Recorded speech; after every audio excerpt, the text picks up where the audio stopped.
Nous sommes en direct, pardonnez-moi, avec Denis Jacob, secrétaire général d'Alternative Police. Merci d'être avec nous. D'abord, est-ce que vous avez des informations sur ce qu'il se passe, sur ces tensions en ce moment à Toulouse?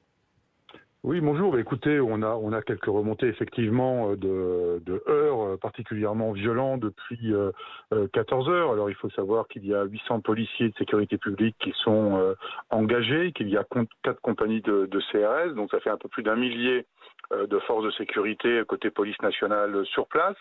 Donc on a eu notamment des barricades auxquelles ils ont mis feu. Il y a eu des affrontements nombreux et particulièrement violents entre Black Bloc et policiers. Vous le disiez très justement tout à l'heure, il y a également beaucoup de groupes disséminés à travers la ville.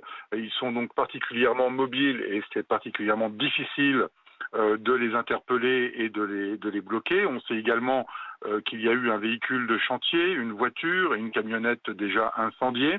Camionnette qui a priori est à côté d'une canalisation de gaz et les sapeurs-pompiers essaient d'intervenir et comme vous le disiez également, ils se font eux aussi caillasser.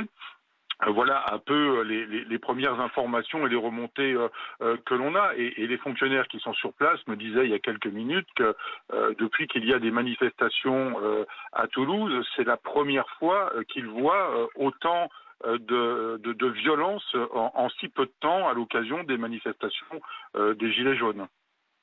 Il y a quand même de gros effectifs de police. La loi anti-casseurs qui est entrée en vigueur, qu'est-ce qu'il manque à présent aux forces de l'ordre pour empêcher ces Black Blocs d'agir? Écoutez, je pense qu'aujourd'hui, il y a la volonté d'éviter tout dommage humain. Vous savez que depuis des semaines, il y a des polémiques sur les soi-disant violences policières.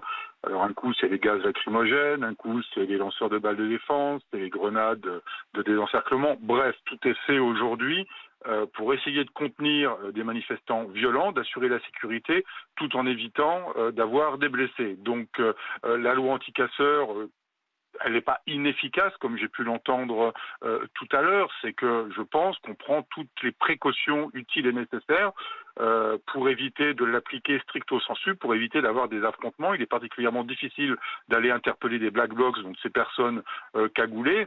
Et là où je rejoins vos intervenants, c'est qu'effectivement la censure de l'article 3 de la loi anti-casseurs est un véritable frein à notre travail de prévention. Contrairement à ce qui est dit, c'est pas une loi de répression, mais une loi de prévention qui nous permet d'anticiper, de travailler en amont, justement pour exfiltrer ces casseurs et éviter de les avoir sur les théâtres des manifestations et d'avoir des dégâts comme on a connu les semaines passées.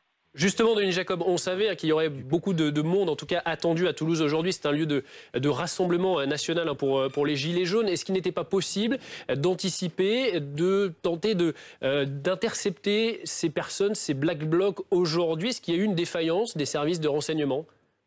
Non, je pense pas qu'il y ait une défaillance des services de renseignement. Ce qu'il faut savoir, c'est qu'il y a des manifestations programmées partout en France, chaque week-end, et pas seulement des manifestations de gilets jaunes, parce que la vie de société continue, et donc il y a d'autres manifestations en tout genre qui ont lieu à travers la France, et chaque manifestation doit être sécurisée, donc on est obligé de dispatcher les effectifs. Donc on peut toujours dire qu'on aurait pu mettre 3 000, 4 000, 5 000 policiers et gendarmes à Toulouse, mais à côté, il faut assurer la sécurité ailleurs en France. Donc les services de renseignement font remonter, comme à chaque fois, les informations sur des potentielles violences. On sait qu'il y a eu des appels sur les réseaux sociaux des Black Blocs. Je note d'ailleurs que M. Nicole est sur place à Toulouse et qu'il a répondu à cet appel. C'est lui-même qui le dit. En tous les cas, c'est ce qu'il a déclaré à l'AFP tout à l'heure.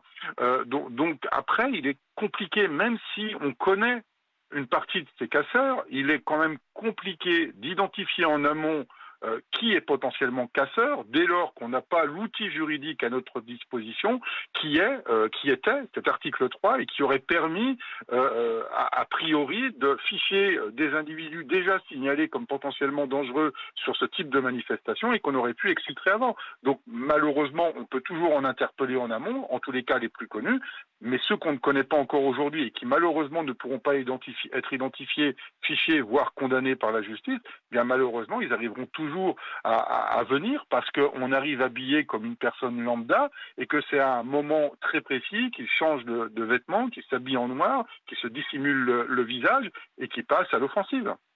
Merci Denis Jacob d'avoir été en ligne avec nous.